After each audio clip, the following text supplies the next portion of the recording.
Goeiedag geliefdes, 'n wonderlike en 'n geseënde Kersfees is my en my geliefdes se wens vir een en elkeen van julle.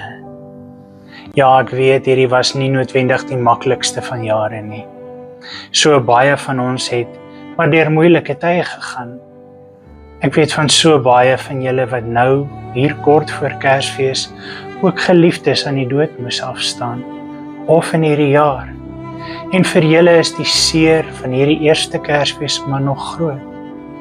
So baie van julle het die tragedie ervaar van 'n slegte gesondheid in hierdie jaar of slegte nuus in verband met jou gesondheid.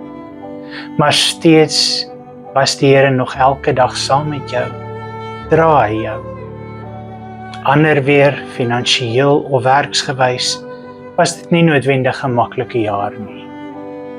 Maar ons wil vandag die goeie nuus vier, die hoop van die wêreld wat vir ons gekom het.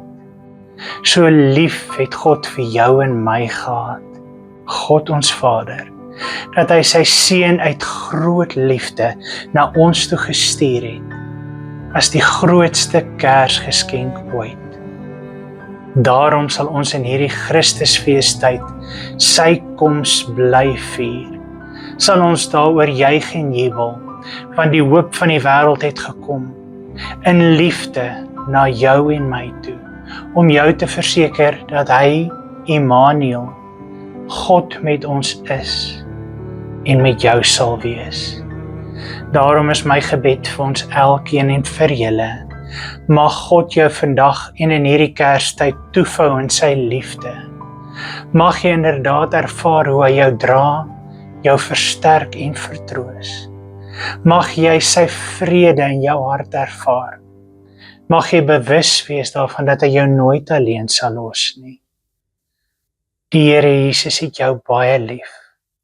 Mag ons ook in hierdie dag weet dat dit 'n Christusfees is en dat Christus met jou is en sal wees.